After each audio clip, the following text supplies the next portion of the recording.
RF Caraïbes TV, Radio France Caraïbes, télévision sur le web. À votre disposition 7 jours sur 7, 24 heures sur 24. L'écho des Amériques et des Caraïbes. www.rfcaraibetv.com.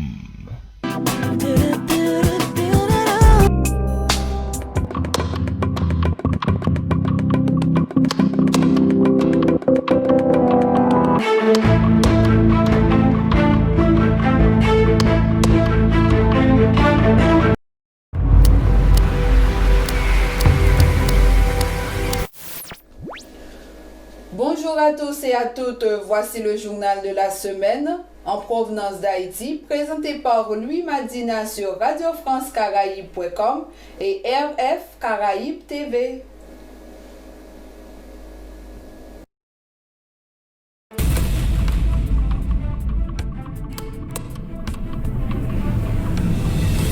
Haïti social.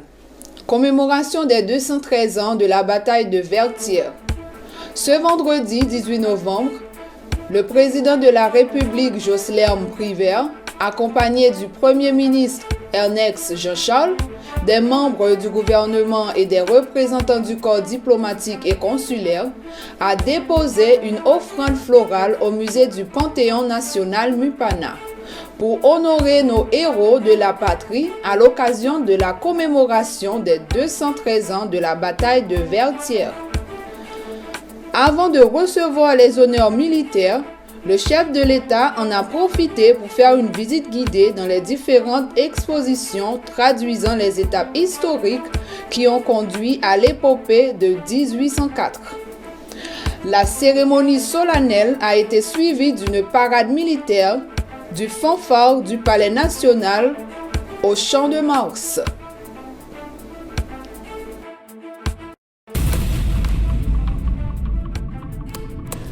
Haïti sécurité. Avertissement aux Canadiens. Le gouvernement du Canada informe tous les Canadiens en Haïti ou désireux de voyager vers cette destination que la situation politique en Haïti est fragile et imprévisible et les tensions quantifiées dans la période entourant le processus électoral. Le premier tour des élections présidentielles est prévu pour le 20 novembre 2016. Le deuxième tour de scrutin est prévu pour le 29 janvier 2017. Les manifestations, rassemblements politiques et barrages routiers sont choses courantes et donnent parfois lieu à des incidents violents, en particulier à Port-au-Prince et sur les grandes routes comme la route nationale 2 près de Petit-Goâve, département de l'Ouest. Les déplacements pourraient faire l'objet de restrictions et les services de transport locaux pourraient être perturbés. Demeurez vigilants en tout temps et évitez les manifestations et les grands rassemblements, car ils pourraient soudainement donner lieu à des actes de violence.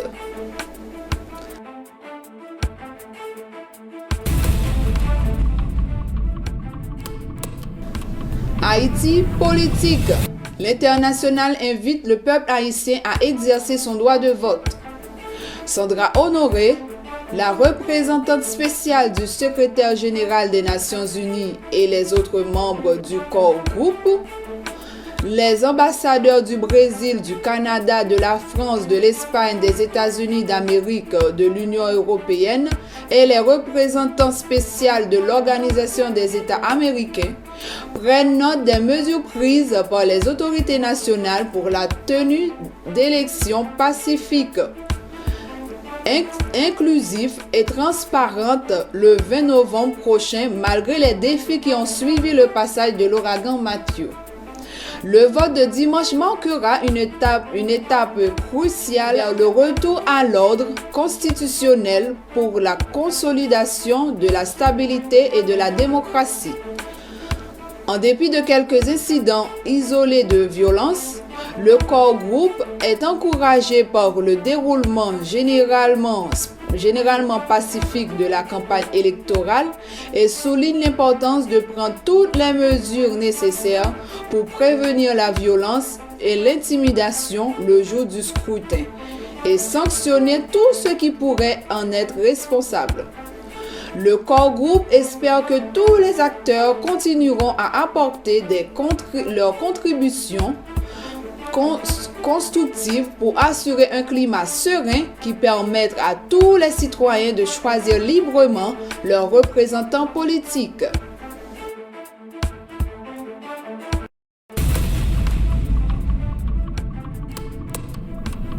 Économie. Tout savoir sur les flux commerciaux entre Haïti et la République dominicaine. Au cours des 15 dernières années, Haïti a enregistré un important déficit de sa balance commerciale avec la République dominicaine.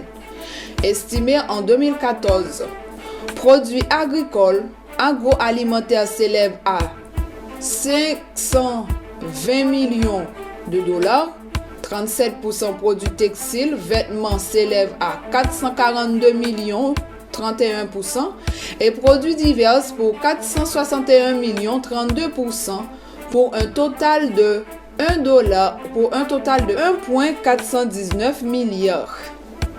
Le rapport d'étude de 82 pages du Centre de la facilitation des investissements CFI, présenté en septembre dernier, est rendu public cette semaine, intitulé « Les flux commerciaux entre Haïti et République dominicaine », présente les possibilités de rééquilibrage de ce déficit, soit par la substitution aux importations ou le développement des exportations. Haïti a le potentiel pour produire un grand nombre de produits qui sont actuellement importés de la République dominicaine, contribuant ainsi à la création d'emplois, de richesses dans le pays.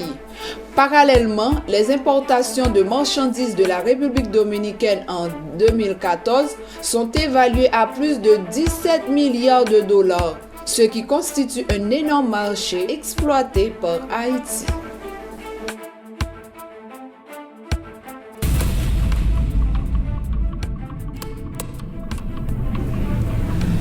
Haïti, éducation. Report de la première session spéciale du bac. Le ministère de l'Éducation nationale nous informe qu'il a été décidé de reporter en février 2017 la première session spéciale des recalés de l'année académique 2016-2017, prévue initialement au cours du mois de décembre 2016. Cette mesure vise à faciliter la participation de tous les candidats, en particulier ceux dans les zones affectées par le passage de l'ouragan Matthew. Le ministère remercie tous les agents éducatifs de leur compréhension.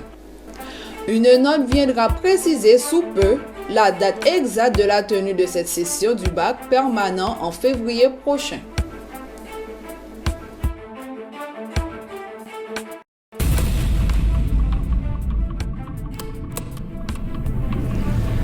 Haïti Santé. Décontamination d'urgence du commissariat de Petit Gouave. Suite au décès samedi matin dans sa cellule d'un détenu, Armando Merveille, 36 ans, victime du choléra, la branche locale de la Croix-Rouge haïtienne à Petit Gouave, de concert avec la Croix-Rouge française et Médecins du Monde, ont procédé d'urgence à la décontamination du commissariat de la ville qui sert de prison et prise en charge et mise en observation. Une vingtaine de détenus qui présentaient des épisodes de diarrhée dont 2 étaient totalement déshydratés. 6 prisonniers ont dû être hospitalisés. Le juge de paix, Madame Valenbrun, qui a procédé au constat légal, en a profité pour demander aux autorités centrales de prendre toutes les mesures sanitaires nécessaires afin de stopper la propagation du choléra au niveau de la commune de Petit Gouave, qui depuis quelques jours fait face à une grave augmentation des cas, notamment au centre-ville.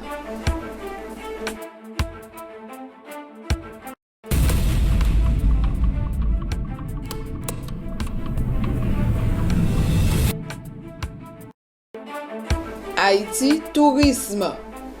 Ça bouge partout. Le ministre du Tourisme lance un appel à tous. Lundi, le ministre du Tourisme a lancé un appel à tous les Haïtiens en Haïti et ceux de la diaspora à s'approprier des valeurs haïtiennes qui font partie de nos mœurs et coutumes, soulignant que visiter Haïti, c'est participer à son développement. Avantages bancaires pour les opérateurs touristiques. Le ministère du Tourisme d'Haïti annonce travailler sur la mise en place d'avantages bancaires pour faciliter aux opérateurs touristiques l'accès à un crédit à un taux bonifié. Haïti bientôt sur la plateforme d'American Airlines. Les hôtels et restaurants locaux pourront sous peu afficher leurs services sur la plateforme American Airlines pour mieux informer et guider les visiteurs haïtiens de la diaspora et les étrangers.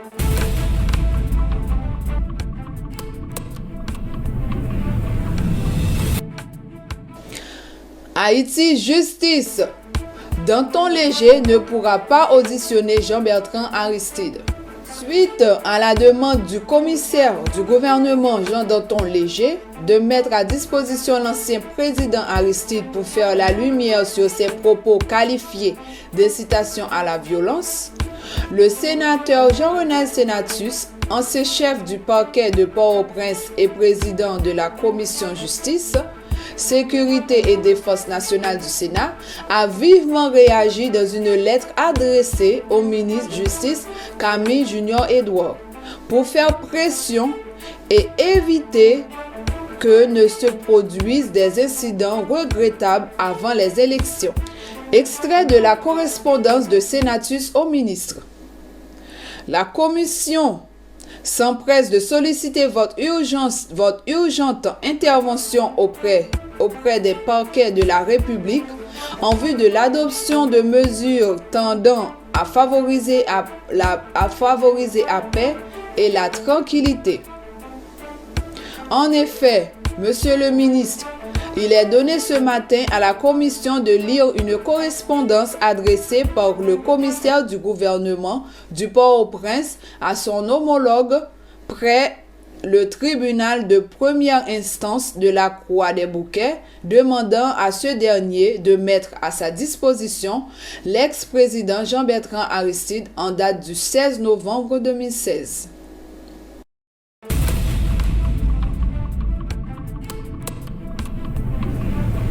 Merci à tous et à toutes. C'était le journal de la semaine présenté par Louis Madina sur radiofrancecaraïbe.com et RF Caraïbe TV. À la semaine prochaine. Tout de suite après le journal sera suivi votre bulletin Zapping politique.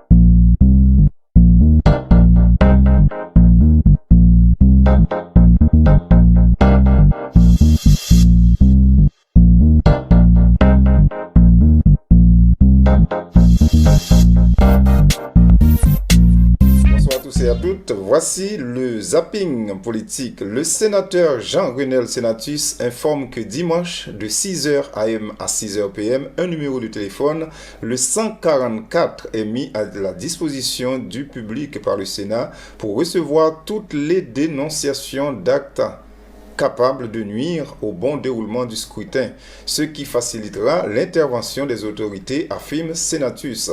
Par ailleurs, le gouvernement a mis en place 3 numéros de téléphone permettant à la population de signaler des actes nuisibles au bon déroulement du scrutin. 48 91 14 20. 48 91 14 28 et 48 91 14 19. Ces numéros ne doivent pas être utilisés pour les urgences.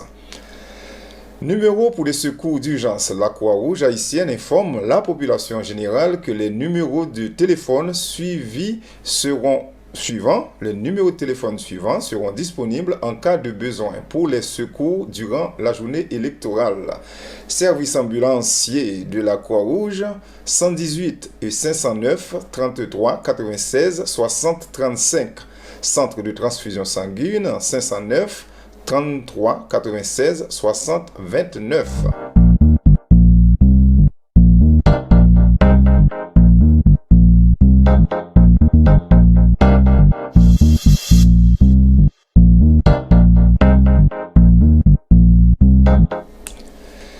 Fin de la campagne électorale, les jeux sont faits. La campagne électorale pour la présidence, les législatives partielles et les complémentaires a pris fin vendredi à minuit. Maryse Narcisse, Famille Lavalas, Jude Célestin, Jovenel Moïse, Moïse Jean-Charles, Petite Dessalines et Jean-Henri Seignan, Remé Haïti ont tiré leur dernière cartouche en présence de leurs militants, partisans et sympathisants à travers le pays. Les élections sont une pluie de chiffres. Ce dimanche 20 novembre, 6,5 millions d'électeurs répartis dans 1534 centres de vote et 11 993 bureaux de vote sont attendus aux urnes pour élire, entre autres, un nouveau président de la République et 16 sénateurs afin de renouer avec l'ordre constitutionnel, 5 000 observateurs nationaux et internationaux, 125 800 mandataires observateurs de partis politiques, 35 000 membres de bureaux de vote et 3225 superviseurs titulaires et adjoints chargés de veiller au bon déroulement du scrutin, 6000 agents de sécurité électoraux, près de 13 000 policiers et soldats.